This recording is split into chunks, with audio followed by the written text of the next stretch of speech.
Alright, you guys, for number 5, what we have to do is we have to check, well, we have to write a proportion, okay?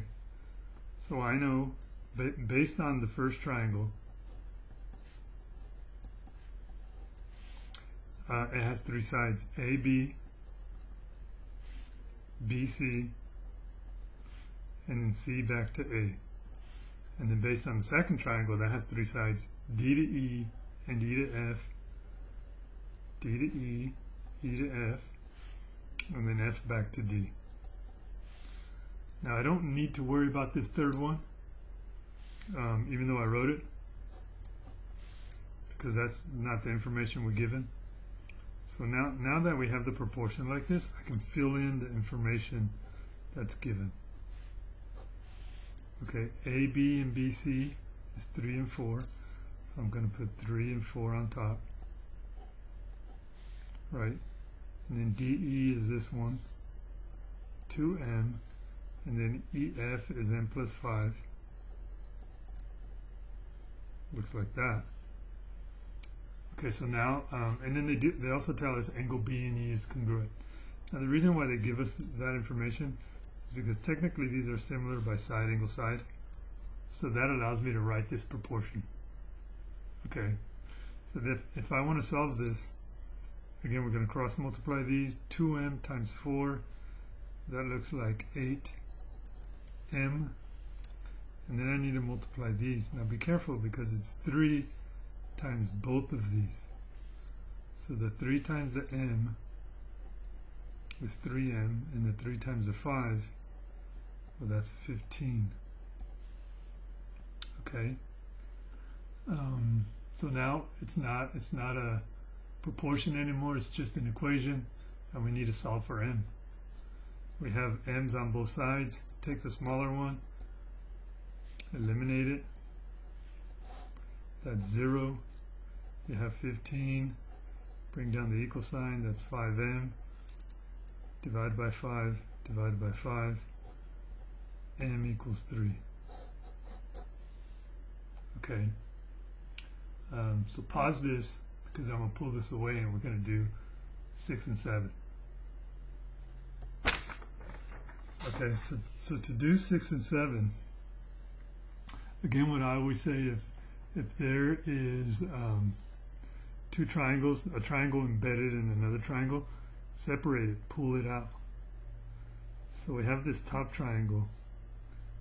You don't have to be the best drawer, but it goes P, P, T, Q. And those are sides 4, 5, and 6. And then you have the bigger triangle. It goes from P all the way to R. And then it goes all the way over here to S. And then back to P. Okay, now this is tricky though. I know this bottom one is 10. But if you look at this length, from P to S, it's 8 and 4. So here I write 12. Okay. And this one from P to R, from P to R, it's 6 and 2. So over here I write 8. Now again, I have 3 side lengths. You should think if they're going to be similar, it's going to be similar by side, side, side. Okay, so I'm going to write a proportion and check if the corresponding sides are proportional. I'm going to take the small one and put the side lengths in order from smallest to biggest. 4, 5, 6. Take the bigger triangle and then write them in order from smallest to biggest. 8, 10, 12.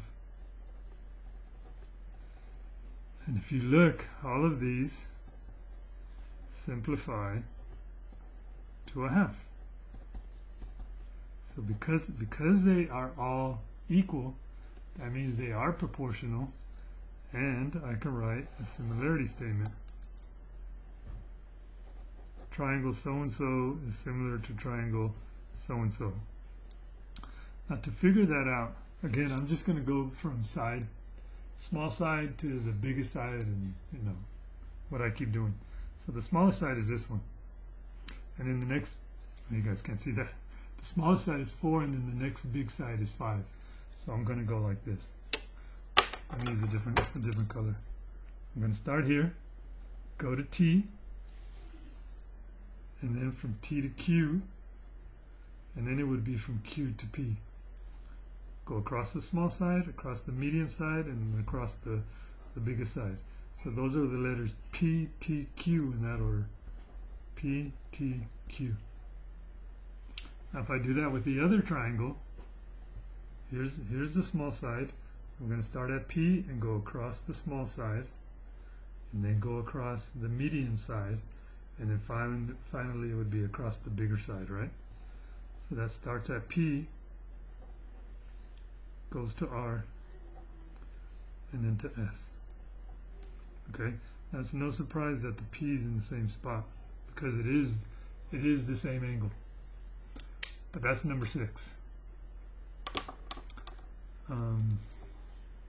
So they were similar by side, because it says explain your reasoning. So they're similar by side, because the 3 sides are proportional. Not equal, but proportional. So let's look at 7. So 7 again, because it's given us 2 side lengths, and then we right away know those angles are congruent because they're vertical angles. If this one is similar, it's going to be because side, angle, side. Because we have side, angle, side. Okay. So we know we have an angle congruent. Then I'm going to check the side lengths. We only have 2 side lengths, so I only need to write 2 fractions or 2 ratios. Okay, if we look at this, the bigger triangle on the left, let me cover this one up. This has 2 measurements, 7 and 8. I'm going to put them in order on top.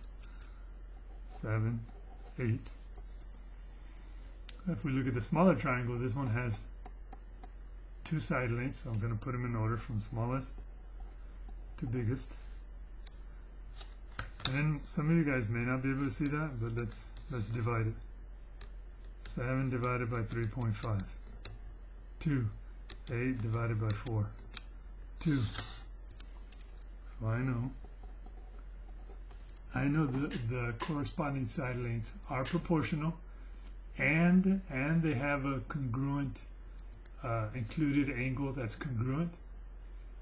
So they are similar by side, angle, side.